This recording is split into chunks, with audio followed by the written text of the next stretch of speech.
Hola, bienvenidas y bienvenidos a un nuevo conversatorio en este mes de junio. Hoy vamos a estar conversando sobre diversidad sexual y de género y para eso nos acompaña Ramón Gómez, que es el encargado de Derechos Humanos de Móvil y magíster en Educación. Por ahí viene. Hola, Hola Ramón. hola, buenas tardes, Leslie. Un placer Buenas poder tardes. compartir con ustedes. Gracias. Antes de comenzar el conversatorio vamos a hacer una breve descripción de la imagen que están mirando. A mano izquierda, arriba, está el recuadro con Ramón Gómez, que es nuestro entrevistado del día de hoy. Él viste un polerón gris y usa anteojos. A mano derecha arriba está Caroline Reyes, que es nuestra intérprete de lengua de señas, y ella viste un polerón de color negro y está con un fondo blanco. Y abajo al centro estoy yo, que soy Leslie, la entrevistadora, y estoy vestida con un chaleco y una chaqueta de color negro. Estoy con audífonos y con lentes también. Ahora sí, muchas gracias Ramón por estar acá presente. Para nosotros es súper importante como corporación el tener un representante de móvil y darte la bienvenida en realidad. Sí, es un gran placer poder dialogar con ustedes y poder llegar con mensajes inclusivos a la población de Colina. Creemos que cuando estos debates se abren a más espacios, más posibilidades hay de aminorar los prejuicios y que las personas al final de cuentas sean más felices y más informadas, porque uno cuando es más informado, más feliz puede llegar a ser. Exacto. Para que la gente te conozca un poquito, cuéntanos de qué se trata Móvil, cómo se pronuncia de partida y de qué se trata, cómo nació también.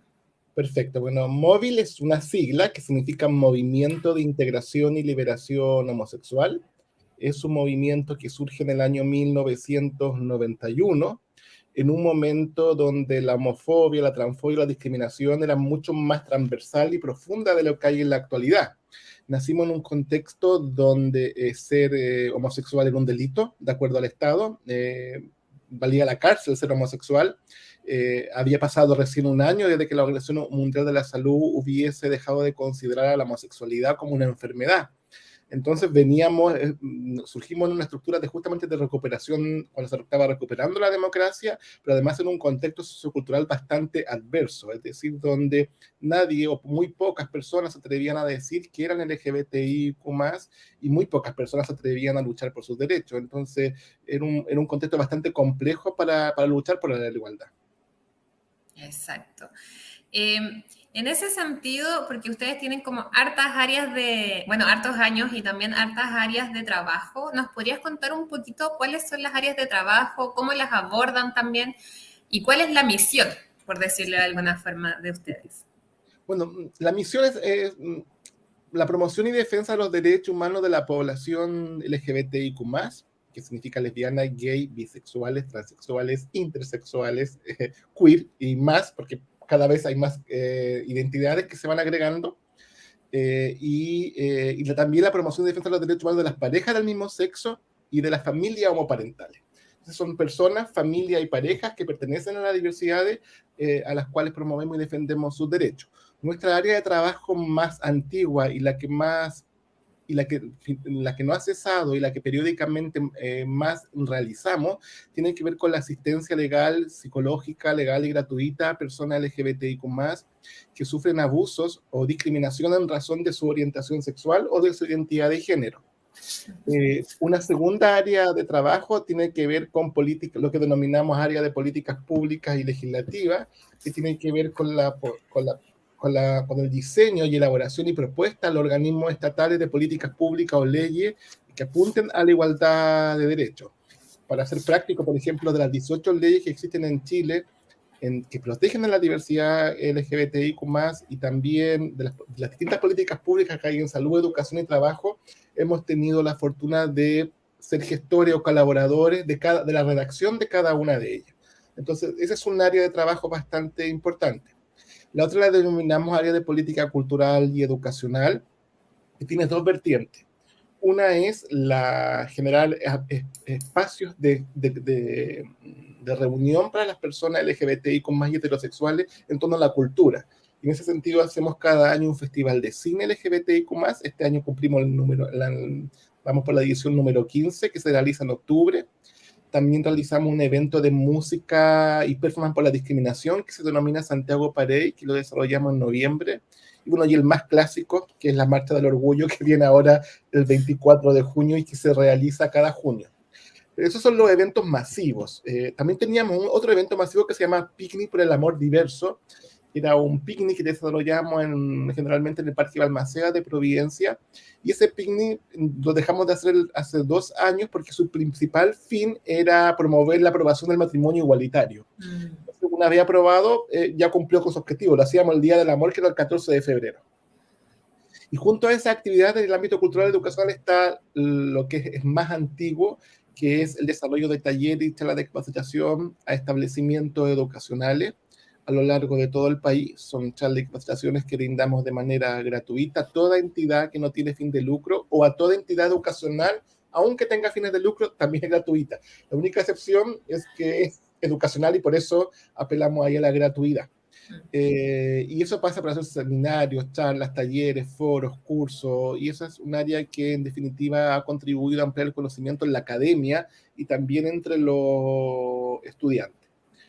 También tenemos el área de salud, que promueve el sexo seguro, la sexualidad informada.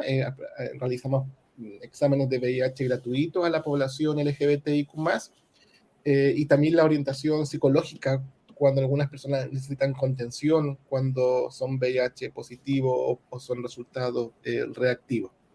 Y una área nueva tiene que ver con el tema de migración. Fíjese que digo nueva porque tiene 4 años, y como el móvil tiene 32, 4 Sí. hace ya una década que venían llegando algunas personas migrantes solicitando ayuda de orientación o psicológica o legal, pero en los últimos 4 años esta demanda fue explosiva. Sin ir más lejos, gran parte de nuestro voluntariado es migrante.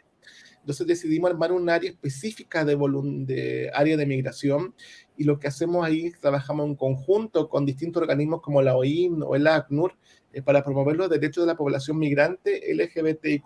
Y eso significa en brindar los mismos servicios que a la población brindamos en Chile, pero además le añadimos la posibilidad de asistencia humanitaria, y trámite, y tenemos convenios para que puedan regularizar más rápido sus papeles una vez que llegan al país.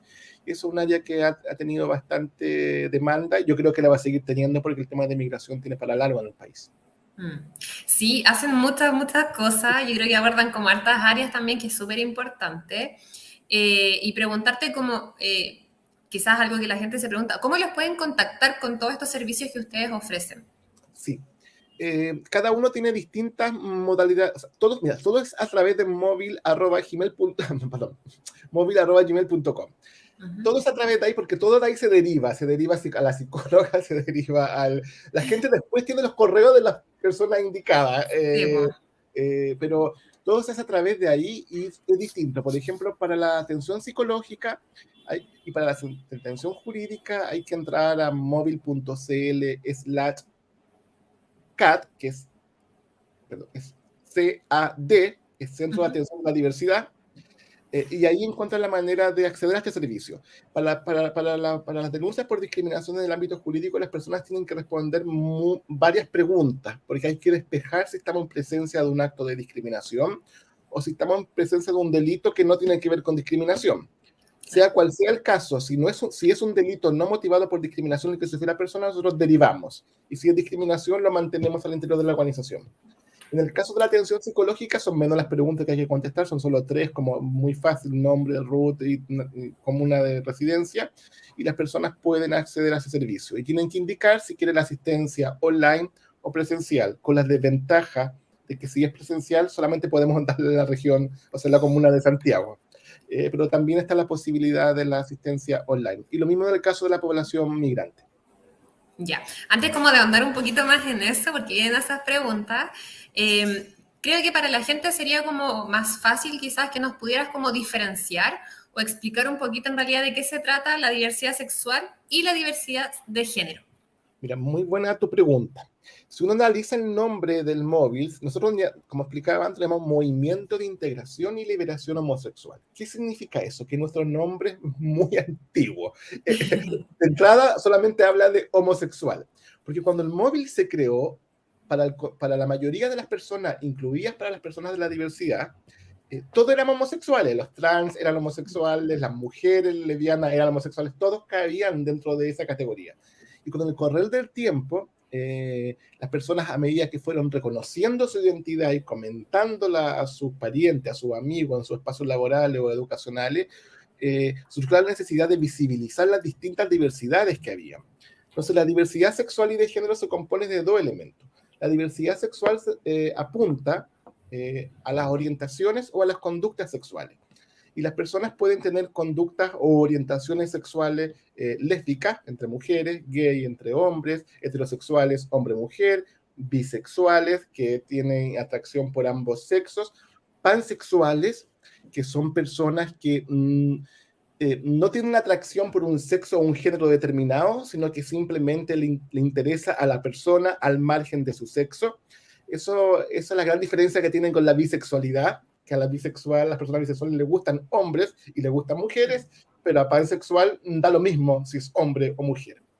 Y está la categoría además de asexual, que son personas que no sienten atracción sexual por otras personas, pero sí sienten atracción afectiva y establecen relaciones afectivas, pero al margen del sexo. Entonces, todo eso tiene que ver con diversidad sexual.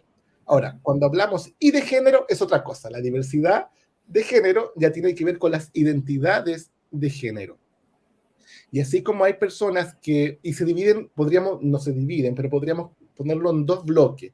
Hay personas con identidad de género cisgénero y hay personas con identidad de género trans.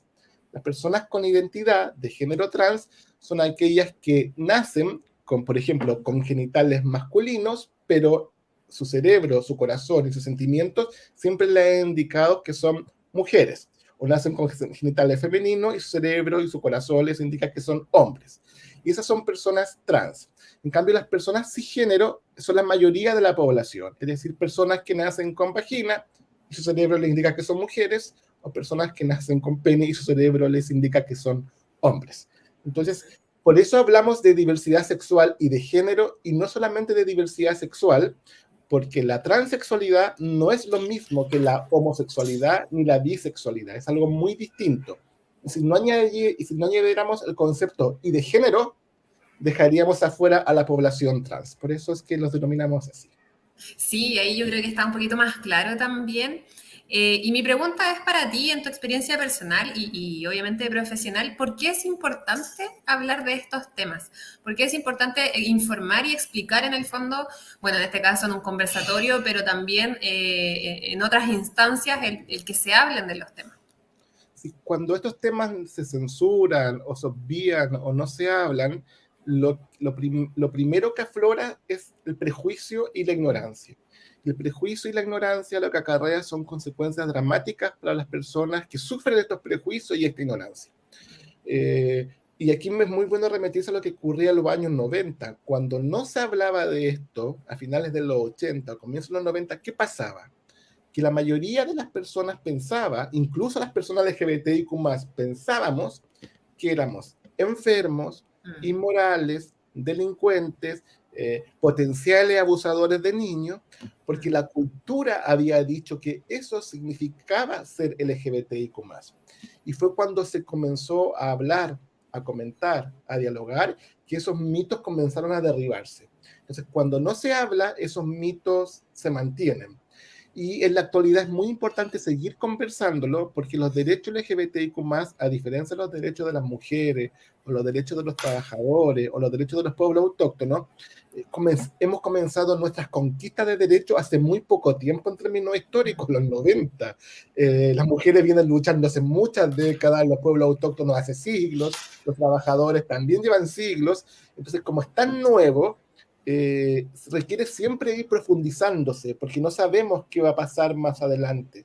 No sabemos si puede venir una ola que que reniegue de todo lo que se ha avanzado y lo pueda sepultar todo, porque como es algo nuevo, una lucha incipiente, una lucha recién nacida en términos históricos, puede ser derribada. Y es por eso muy importante conversarlo, y sobre todo para que los niños, niñas y adolescentes tengan una infancia más feliz y no vivan lo que vivieron mis generaciones, que tuvimos que vivir, por ejemplo, bullying exacerbado en los establecimientos educacionales y sin la posibilidad de comentarlo con nadie.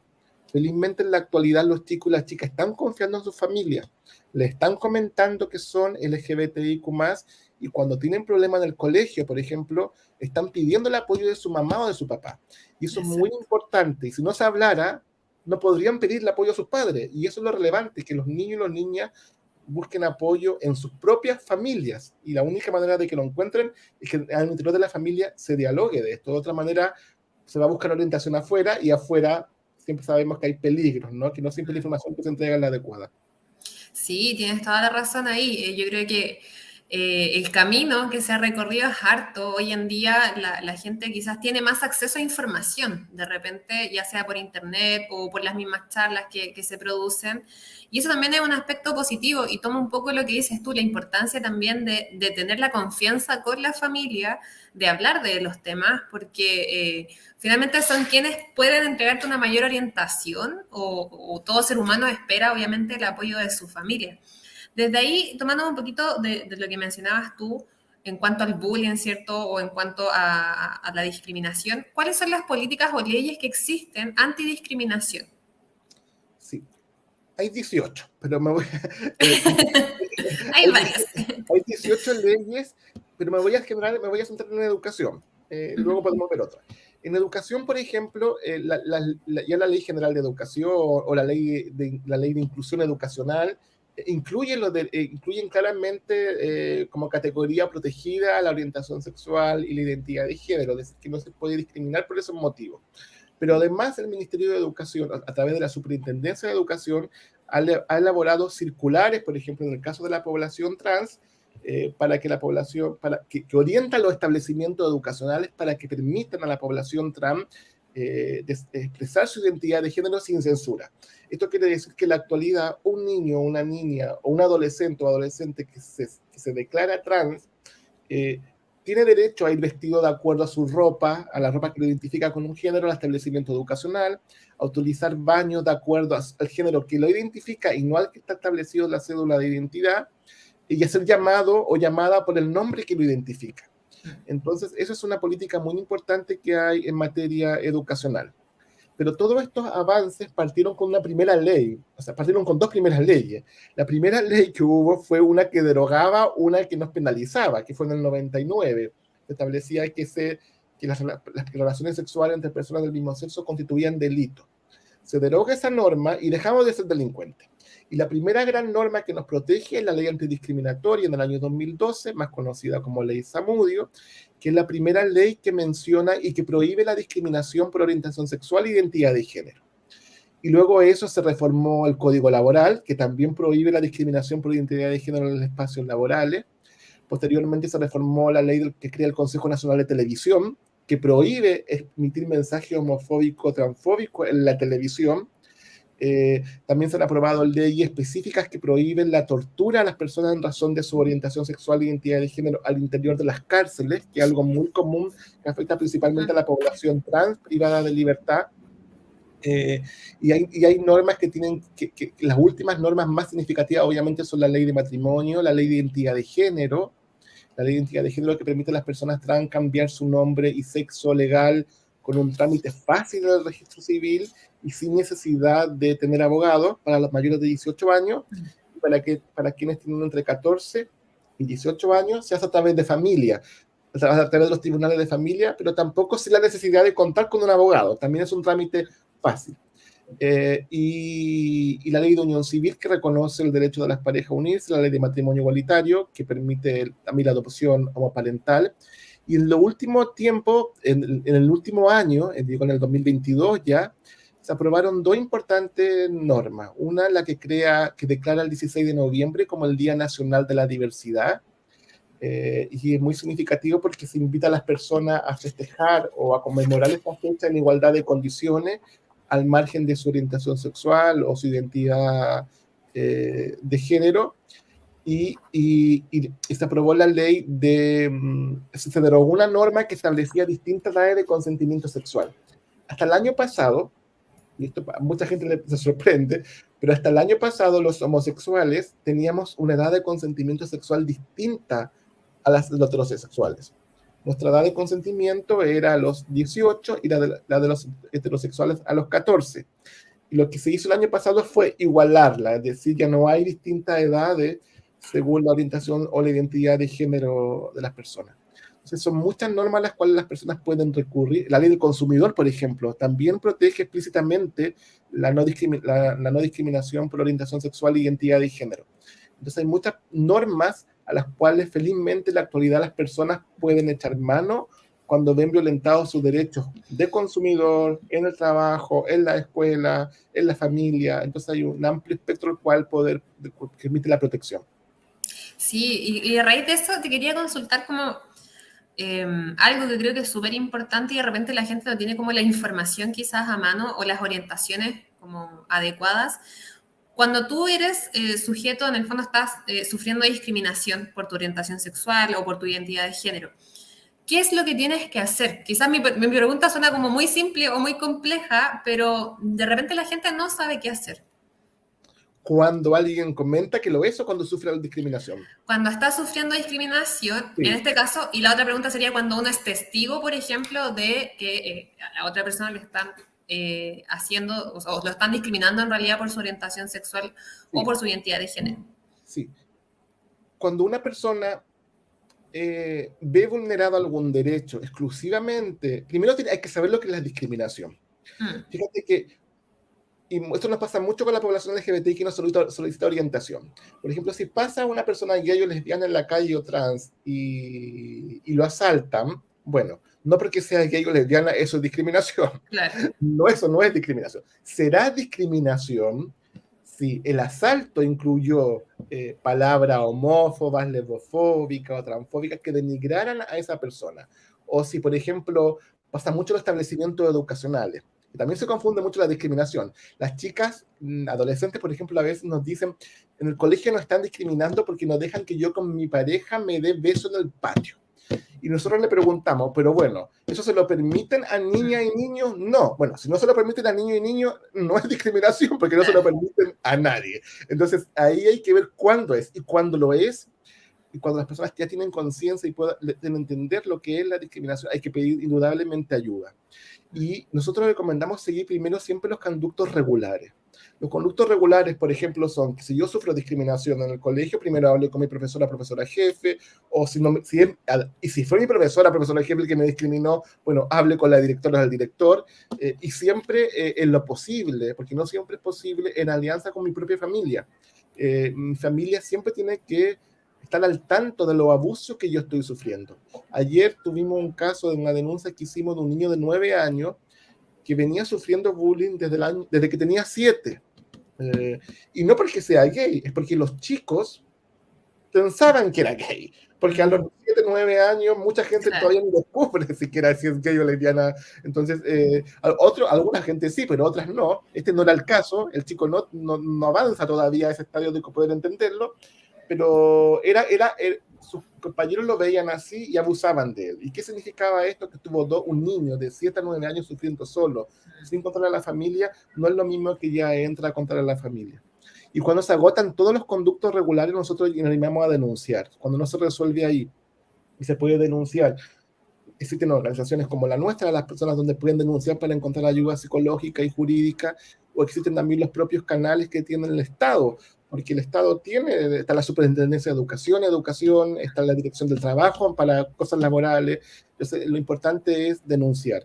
Y cuando tiene un impacto psicológico hay que buscar ayuda psicológica. No es bueno que las personas crean o sientan que tienen que vivir esto solas. Siempre hay una compañía, siempre hay alguien en el cual se puede confiar o alguna institución a la cual pedir ayuda. Lo peor es vivir la discriminación solo y sola porque se van naturalizando, se van permitiendo que más abusos vayan ocurriendo y al final estas son como bombas que explotan en algún momento y provocan más daño a la persona que lo sufre. Entonces, por eso es muy importante buscar ayuda y ahí siempre explorar qué sucede en la familia. Muchos niños dicen, o chicos nos dicen, pero es que mi familia no sé si aceptaría mi orientación sexual o mi identidad de género. Nosotros les recomendamos que exploren. Ve cómo reacciona tu familia frente a una noticia sobre el LGBT. Ponte al lado, coméntalo cuando hay una película, y ahí anda sacándole la fotografía, por decirle a tu mamita, a tu papá, y luego por ahí aprende cómo abordarlo. Y también ya le explicamos a la gente que hay que tener muy claro el contexto cultural, porque nuestros padres, nuestras madres, nuestros abuelos, mi generación, por ejemplo, que es más adulta, le cuesta generalmente mucho más que a la juventud entender la diversidad sexual y de género. Entonces también entender que nuestras familias provienen de un contexto distinto, donde estos temas no se hablaban nada, a tal nivel que no había internet cuando nos criamos, entonces no se puede esperar que sea tan rápido como con los jóvenes ahora. Yo creo que la comprensión mutua ayuda mucho a superar los casos de discriminación.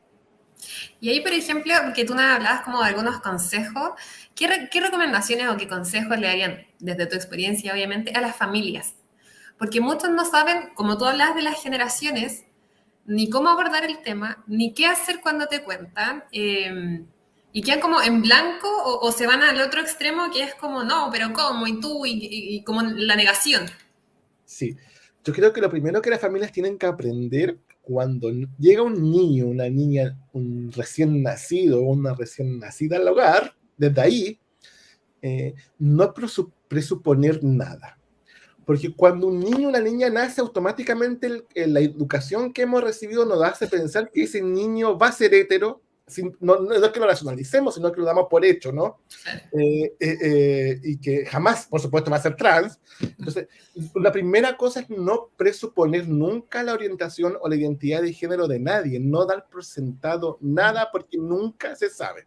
Entonces, al no dar por sentado nada, es más fácil que cuando uno dialoga, en el diálogo sea mucho más integrador. Y te voy a dar un ejemplo muy concreto que pasa en los jardines infantiles.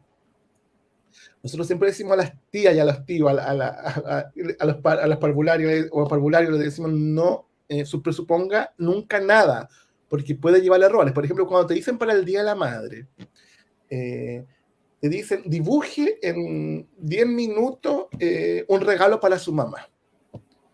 Nosotros lo que invitamos a decir, bueno, y si hay uno que tiene dos mamás, van a estar 20 minutos. Sí. Esos detallitos no hay nunca que olvidar. No hay que presuponer, por ejemplo, que todos los niños que están en mi escuela son todos hijos de parejas heterosexuales. Puede haber un hijo de dos hombres o puede haber hijos de dos madres. Y eso, cuando se traslada a todo nuestro quehacer, hace que sea más amable la integración para el otro. Entonces, yo creo que lo primero es no presuponer. Y lo segundo es dejar que las personas decidan cuándo y cómo comentarlo y nunca presionar. Es libre de cada persona decidir qué comenta o no comenta. Hay personas, por ejemplo, LGBTI con más que no dicen que son gay y lesbianas, no porque tengan miedo, sino porque dicen, si a mí nadie me dice que es hetero, ¿por qué yo lo voy a decir? Entonces, el abanico de razones por las cuales uno comenta o no comenta es tan amplio como tan válido es. Entonces hay que respetar también los procesos individuales de cada persona para decidir cuándo y cómo lo dice. Y no evadir los temas con la excusa de los niños, porque esto es muy común. Que si yo digo esto, ¿cómo lo va a tomar un niño? Que si yo digo esto, ¿cómo lo va a tomar una niña? Nosotros decimos que el tema no es el niño, el tema es usted, es cómo lo toma usted. Porque si al niño o niña le explicamos esto de pequeñito, pequeñita, no va a ser tema. Si un niño ve de chiquitito que existen parejas de hombres, parejas de mujeres, parejas de hombres y mujeres, nunca va a ser tema, ni nunca va a ser relevante, ni siquiera conversarlo, ni nunca le va a llamar la atención. Lo que llama la atención es la censura, la sensación de que hay cosas que se pueden hablar o no se pueden hablar. Entonces, hablar con total transparencia es un elemento muy importante. Sí, ahí me voy a tomar algo de tú, algo que dijiste, que el ejemplo yo creo que más concreto fue el del jardín infantil, porque finalmente lo que les enseñamos tanto en la casa como en los colegios, desde muy pequeños y pequeñas, es lo que van a repetir, es lo que van a imitar. Y ahí yo, bueno, hace poquito Fundación Iguales, que también estuvieron el año pasado con nosotros, lanzó un libro y son cuentos en el fondo, tanto relatos como cuentos, porque también existen cuentos, que te habla de esto de la familia, de la diversidad de la familia, de la diversidad de las personas Y de esta manera tú también le puedes ir enseñando a los más pequeños, a las más pequeñas, incluso a los más grandes, el tema del respeto hacia la diversidad, porque lo que tú mencionabas, que también la forma en que uno se expresa cuando ve una noticia, por ejemplo, cuando ve una película, el adolescente o los niños y las niñas van a imitar lo que tú dijiste. Y eso lo van a repetir en el colegio y después en el trabajo. Así es, así es. Entonces, cuando se dice, no lo digamos por los niños, que los niños no son el problema. Y eso es algo que hay que tener muy, muy claro, porque si siempre se hablara, no habría dificultad. Por eso que estas iniciativas de la Fundación iguales o de otras instancias que generan material educativo son tan valiosas porque permiten dialogar al interior de la familia. Si cuando se dice que esto de que la familia es el núcleo de la sociedad no es un cliché, es la pura verdad. Entonces, y cuando uno va viendo que las familias tienen más conocimiento, esos niños y esas niñas van siendo mucho más felices, sin duda. Exacto, y se desarrollan también lo que tú dices, más felices, pero también todo su potencial, porque le ponen ganas también a decir, pucha, quiero hacer un aporte y la sociedad no me está poniendo las barreras para no lograrlo, sino que me permite, en algún momento lo mencionaste tú, poder desarrollarme en igualdad de condiciones que las demás personas. Así es. Desde ahí preguntarte un poquito cuáles son, bueno, son dos preguntas en una, pero cuáles son los principales desafíos o las principales barreras, partamos por ahí, las principales barreras que se encuentra en la comunidad LGBTIQ+, en relación con la inclusión dentro de la sociedad. Sí, en la sociedad yo creo que lo que más repercute, lo que en términos muy chilenos, esto del Juan predica y no practica. Por ejemplo, hay muchas personas que ya tienen absoluta conciencia de que discriminar a las personas LGBTIQ+ es algo intolerable, que no se debe aceptar, que hay que aceptar la diversidad. Pero cuando tú las pones en contextos coyunturales y específicos que tienen relación con ellos mismos, la cosa cambia. Hay encuestas, por ejemplo, que le han preguntado a las personas, ¿usted tiene problemas con que haya profesores homosexuales? Y casi el 90% dice que no. Pero les preguntan, ¿usted pondría a su hijo en un colegio donde haya profesores homosexuales? Y la aceptación baja como al 60 o 50. Y eso es un Juan predica y no practica. Porque sabiendo que no es un problema, prefiero que en mi caso no se me acerque, que esté bien lejito. Lo mismo que pasaba con el matrimonio igualitario, cuando decían, bueno, mientras se casen pero no puedan adoptar o no puedan criar niños, está todo bien. Entonces, eso también es como una doble lectura, ¿no? Finalmente se discrimina. Entonces, la sociedad tiene que avanzar hacia que su discurso de inclusión, su discurso de no discriminación, que felizmente es mayoritario en el país, se traduzca ahora a algo mayoritario en la práctica y no solamente en el discurso. Y para eso las sociedades tienen que ir avanzando mucho. Estos son cambios generacionales, no es de un día para otro y probablemente son luchas que nunca terminen. Así como no han terminado la lucha las mujeres y los trabajadores y los pueblos autóctonos, esta tiene para rato, si viene recién partiendo. Pero tengo claridad de que es muy importante tratar de llevar a la práctica mi discurso inclusivo, no dejarlo solamente en el discurso.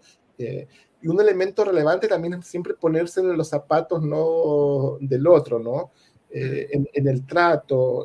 Eso lo hace muy poco la gente cuando hace consultas, consultas a las personas LGBTIQ+, sin ponerse los zapatos del otro. Te doy a dar ejemplo, por ejemplo. Mucha gente le pregunta a los gays y lesbianas, no porque sean malas personas ni porque discriminen, pero ahí se nos está la dicotomía, ¿no? Preguntan, ¿pero qué te hizo así?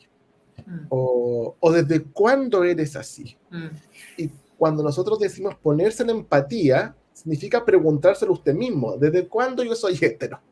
¿Qué me transformó en hétero? Y se va a dar cuenta que no hay respuestas para algo semejante y así mismo nosotros no tenemos respuestas para algo semejante. Entonces, actuar con empatía yo creo que es algo que falta mucho en el intercambio, en el diálogo. Y a nivel estatal, sin duda, te hablé que teníamos 18 leyes y políticas públicas en educación, trabajo, salud, y lo que falta, lamentablemente, es que los funcionarios estatales estén capacitados en estos derechos que ya existen, porque ni siquiera saben que existen, ni siquiera saben, o los que saben que existen no saben en qué consisten estos derechos, y si no saben, ¿cómo van a garantizar ese derecho a la población? Entonces es muy importante que aquí el Estado está en deuda en cuanto a capacitación en temas de la diversidad sexual y de género a sus propios funcionarios y en términos de las propias leyes y derechos que se han ido conquistando. Fíjate que hay mucha gente que va a los hospitales o a los colegios y se enfrenta a algún caso de discriminación y tiene que ir de vuelta con la política pública firmada por el ministro o ministra de la época para decir, mire, si esto existe, Sí. lo que está haciendo no corresponde, y la directora se entera ahí que esa política existe porque nunca nadie le explicó a la directora del colegio o del centro de salud que esa política existía. Entonces ahí el Estado está en debe, ¿no? En capacitar en los derechos ya conquistados, porque no tiene ningún sentido tener 18 leyes y políticas públicas en distintos lados si nadie sabe que existen, porque si no se sabe, no se ejercen. Entonces ahí el Estado tiene una deuda, y sin duda ahora una deuda ya más específica del Estado es la carencia de una institucionalidad antidiscriminatoria. Por eso la marcha que estamos convocando con la Fundación Iguales para el 24 de junio tiene como principal demanda la creación de una institucionalidad antidiscriminatoria. ¿Y por qué? Porque en Chile no hay estadísticas, por ejemplo, de cuántas personas son discriminadas y por qué son discriminadas. En el caso de los LGBTI menos. Entonces, no hay estadística un elemento. Segundo, casi todas las iniciativas en el caso de lo LGBTI que existen están todas disgregadas, no hay nada que las armonice. Entonces, educación, la gente del Ministerio de Educación no sabe lo que hay en salud, el que está en salud no sabe lo que hay en trabajo. Entonces, una institucionalidad podría contribuir a armonizar todos estos conocimientos y todos estos derechos que ya existen. Pero por sobre todo, y por eso queremos la institucionalidad, es que se brinde de una vez por todas asesoría psicológica y legal gratuita a las personas LGBTI con más. No puede ser posible que el 92% de las denuncias por discriminación a las personas LGBTI con más la atendamos los movimientos sociales. Es que es una disparidad demasiado alta. Es el Estado quien debe hacerse cargo. Y ahí la importancia también de la institucionalidad. Por eso yo creo que lo que falta ahí es un debe. Sí, voy a tomar un poquito lo que dijiste en relación como a capacitar, en el fondo, a los profesionales o a quienes atienden en salud, en educación, porque pasa en general cuando hablamos de inclusión. Por ejemplo, cuando hablamos de inclusión laboral, las personas con discapacidad, pasa que existe la ley, que está el ente fiscalizador, pero no pasa, o sea, no se lleva a cabo como se debería llevar porque muchas empresas o muchas organizaciones no lo saben. Y tú dices, pero ¿cómo? Si hay una ley que a ti como empresa o como organización tienes que conocerla, así como que te tienes que ir actualizando en los sistemas, por ejemplo, también es importante que lo conozcas, pero si nadie te fiscaliza. La verdad es que los chilenos y las chilenas somos más como, bueno, si no me fiscalizan, no lo cumplo. Así es. Entonces, va un poquito de la mano con lo que tú mencionabas, como el capacitar, el informarse, pero que también dentro de alguien te fiscalice si realmente lo haces y estás aplicando la ley, ya sea en un colegio o en el ámbito laboral. Falta un poquito ahí de parte como a nivel como nacional. Me imagino que internacionalmente también. Sí, sí, el tema de la fiscalización, bueno, es un gran temazo y que afecta a todo, la verdad, porque no hay fiscalización casi en nada. Entonces, en esto el doble, porque es como el hermano o la hermana menor de los derechos que se han ido conquistando, entonces falta mucho ahí por avanzar. Sí, mira, quería preguntarte un poco a raíz de eso, ¿cómo podemos trabajar o cómo se puede trabajar en la construcción de espacios seguros y libres de discriminación, ya sea en el colegio o en el trabajo o en cualquier ámbito recreativo, por ejemplo? Sí, yo creo que lo principal es lo que ya hemos estado dialogando, que es justamente visibilizando y hablando y nunca censurar y siempre permitir que las distintas identidades se expresen. Creo que ya pasamos la época de la concepción de entender el espacio seguro como un espacio protegido de gueto, porque cuando una persona sale de estos espacios protegidos de gueto, es nuevamente discriminada. Por ejemplo, cuando el movimiento LGBTI se inicia en la década de los 90, y que en Nueva York o en Estados Unidos tenía mucho más tiempo, pero en Nueva York, cuando se empiezan a generar espacios protegidos, ¿qué se entendió por espacio protegido en esa época? Un barrio para LGBTIQ+, discotecas exclusivas para LGBTIQ+, libros especiales para LGBTIQ+. ¿Y qué hacía eso? que la discriminación no se terminaba porque quedaba todo recluido a un gueto y cuando uno salía de ahí era igualmente violentado. Entonces el paso siguiente es, ya habiendo pasado por la etapa de los espacios seguros en términos geográficos, estructurales, emplear la concepción del espacio seguro, algo que es transversal, que es inclusivo a todo evento y en todo momento y en todo lugar, y no solamente circunscrito a un determinado tema o una determinada geografía, porque eso lo único que hace es reducir, arrinconar el derecho del ejercicio a un solo espacio. Eso yo creo que ahí es muy importante avanzar en la inclusión plena, en la inclusión sin segregaciones y sin guetos. Nosotros somos uno de los pocos movimientos para que se entienda esto que no ocupamos la palabra comunidad LGBTIQ+. Nosotros hablamos de personas LGBTIQ+, o de población LGBTIQ+. ¿Y por qué no hablamos de comunidad? Porque la comunidad que vendría a decir que por el hecho de ser gay, lesbiana, bi o trans, comparto otras cosas con otros gay, lesbiana, bi o trans. Y la verdad es que la población LGBTIQ+ es tan diversa como la heterosexual. Hay gente de derecha, de izquierda, de centro, independientes, católicos, ateos, hay de todo. Entonces, esa comunidad no existe, salvo lo único que tenemos en común es ser parte de una diversidad sexual y de género, pero a partir de eso no se genera una inquietud partidaria particular, ni una inquietud ideológica especial, ni una creencia distinta. Esos elementos que hacen al ser humano más integral provienen de muchas variables y que no tienen relación con la orientación sexual ni la identidad de género. Es muy importante entender la inclusión así como algo transversal y de no gueto, de no encapsular. Sabes que es súper buena la aclaración que tú haces, la información que entregas, porque en general se habla de comunidad. De hecho, creo que yo en el conversatorio la mencioné, comunidad. Porque así también es donde está quizás plasmado o en general se habla de comunidad. Y yo creo que con el ejemplo que tú diste nos queda un poco más claro de que es mejor decir personas en el fondo que atribuirlos como a una comunidad casi que son muy cerrados y son ellos, ella y listo. Justamente la palabra comunidad es como ellos y Sí, nosotros. claro. No, no es así. Sí, no, está súper buena la aclaración, te la agradecemos igual. Quería preguntarte un poquito ya como tirándolo más al arte, ¿cómo creen ustedes, o tú en particular, que el arte y la cultura puede contribuir a hacer una sociedad más respetuosa, más empática, más informada también, tanto con los derechos como con la igualdad de oportunidades de las personas LGBTIQ+. Bueno, puede y lo ha hecho. Sin duda la arte y las culturas han sido, desde todas las disciplinas, podríamos decir, la pionera en abrirse a esta temática y en pretender ser más inclusiva y demostrar realidades distintas. Sin este elemento cultural, por ejemplo, que se dio a través de libros, películas, obras de teatro, probablemente nuestros derechos no estarían en el estadio que estamos ahora y estaríamos mucho más retrasados de lo que estamos en la actualidad. Fíjate que nuestra lucha nosotros la realizamos con este festival de cine en momentos cuando éramos víctimas de atentados. La gente iba y tiraba bombas Sí. en los espacios donde transmitíamos las películas. Y dijimos, bueno, eso es lo poderoso que tiene el arte, que se quiere tanto censurar porque se sabe que por ahí viene el cambio.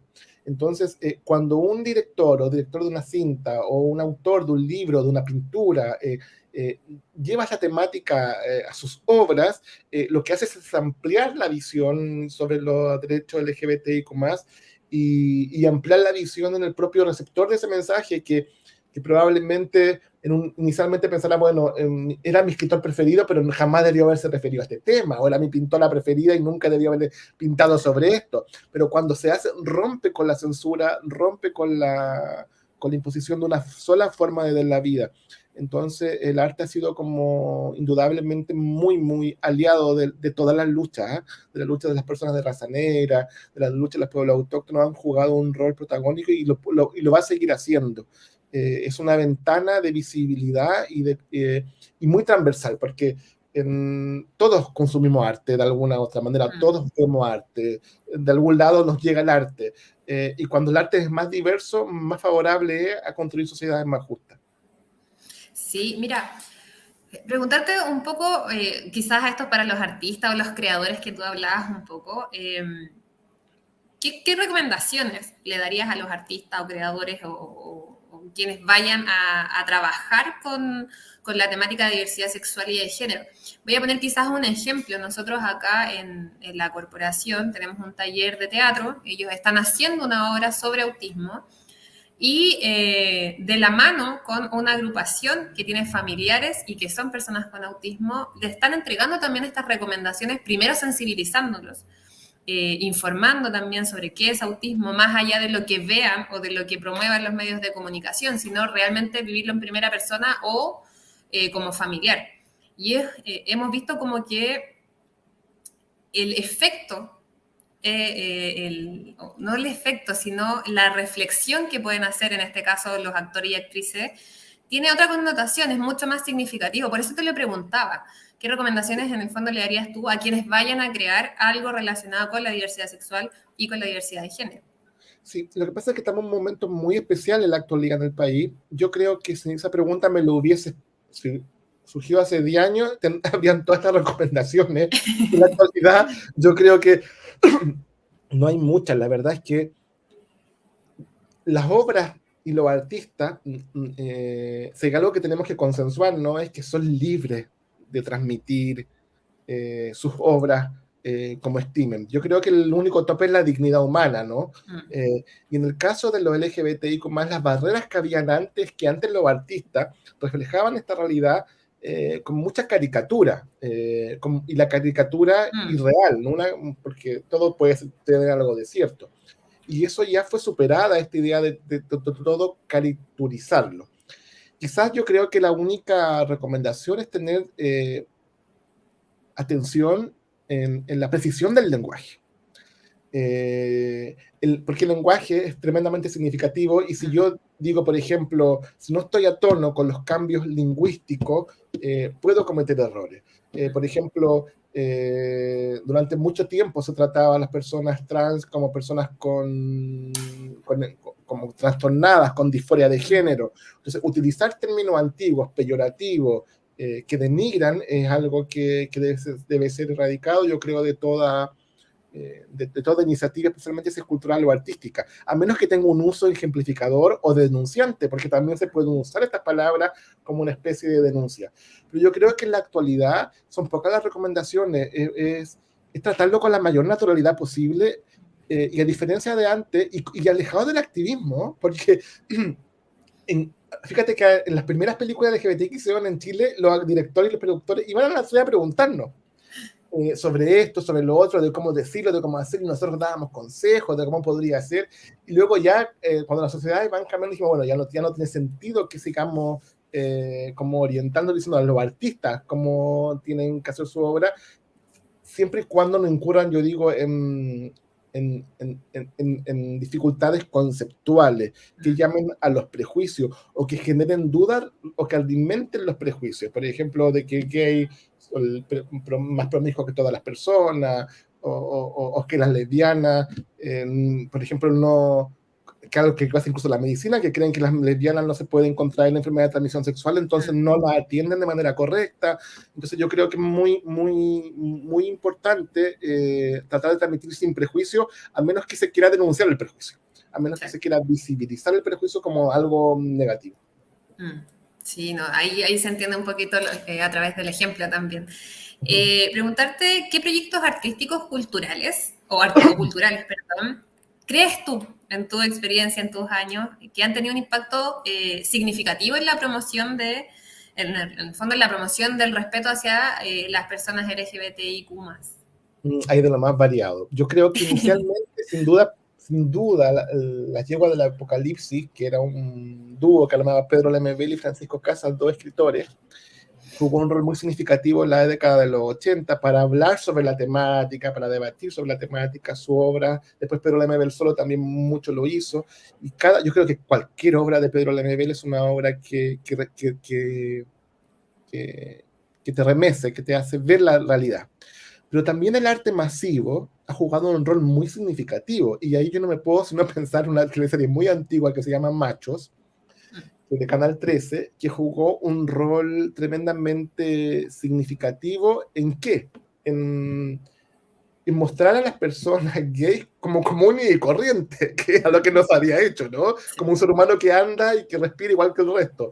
Mm. Y yo creo que ese fue el acierto de esa teleserie, y un acierto, fue un doble acierto, porque fue transmitido a través de un canal católico, lo que hacía llegar ampliaba el espectro al cual podía llegar, y segundo, porque era una obra, una teleserie que se transmitía en horario diurno, a la hora de la 11. Entonces eso hacía que el debate llegara a las casas, llegara a la familia y se pudiese hablar de ello. Entonces hay como, diría, como dos niveles, como el arte que no es tan masivo y como el arte que es más masivo, que han jugado roles muy, muy significativos e importantes en la promoción, y que sin eso no hubiese avanzado. Incluso más me atrevo más, alejándome del arte.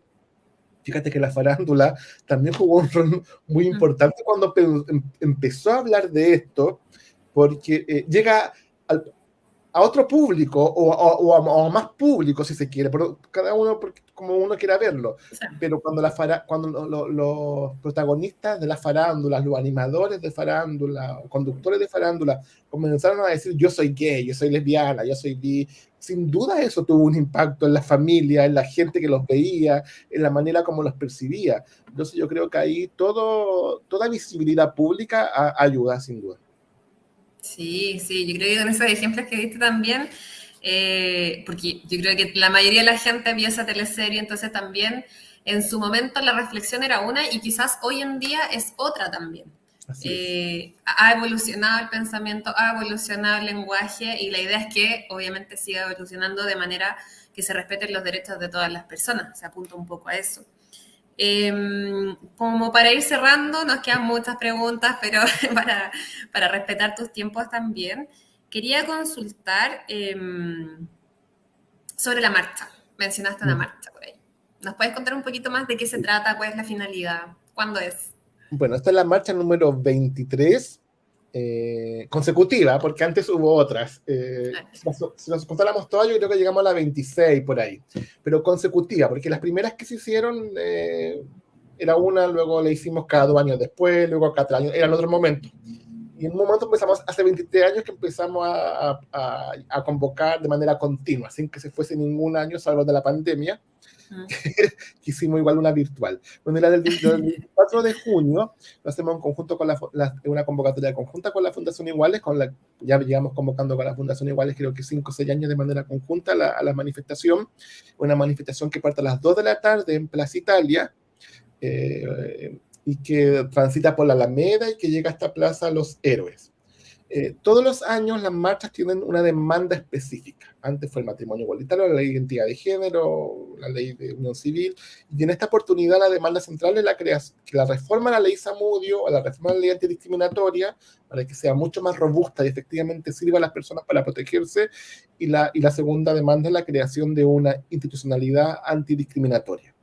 Ahora, nosotros invitamos a las personas de todas las orientaciones sexuales, de todas las identidades de género a sumarse, a participar. Este es un espacio abierto, no es un espacio exclusivamente LGBTIQ+, nunca lo ha sido, van familias de todas las orientaciones sexuales y además tenemos un sello que nunca quisiéramos perder, que es que nuestras marchas son ejemplarmente pacíficas. Yo creo que eso es algo que pocos movimientos sociales pueden decir, ¿no?